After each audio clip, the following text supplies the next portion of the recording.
Təsəvvür elə bir münasibətin içərisindəsən və partnyorunla tırnaq içində bir anlaşmazlıq yaşayırsan.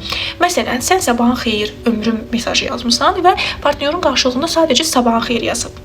Və bu mesajdan sonra sən başlayırsan düşünməyə ki, nəsə olub, niyə belə cavab verdi, daha məni sevmir, mənim onu istədiyim kimi istəmir, ayrılacaqmı məndən, kimi düşüncələr gəlir.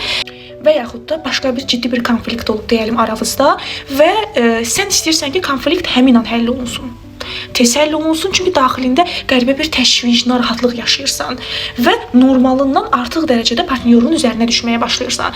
Ola bilər ki, partnyorun o an üçün sakit qalır, özünə zaman verir, təmkinli davranmağa başlayır və yaxud da susur, amma sən o susqunluğu da yozmağa başlayırsan. Əslində isə burada nə baş verir?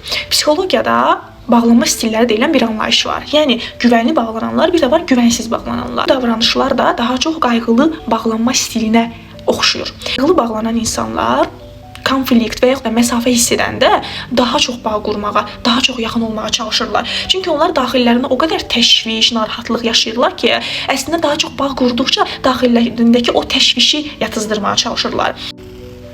Çünki o insanlarda məsələ rədd edilmə duyğusudur. Yəni, rədd edilmə duyğusu ağır basdığı üçün qarşı tərəflə münasibətdə daha çox üzərinə düşməyə başlayır və hətta bəzən qarşı tərəfi günahlandırma hallarını da görə bilirik. Həmçinin vəziyyəti doğru şərh etmədiyinə görə, yəni bağlanma stillərini bilmədiyinə görə daha çox situasiyanı sevgi və yaxud da sevgisizliklə əlaqələndirə bilirlər təəssüf ki, və belə olduqda da öz münasibətlərini sabote edirlər.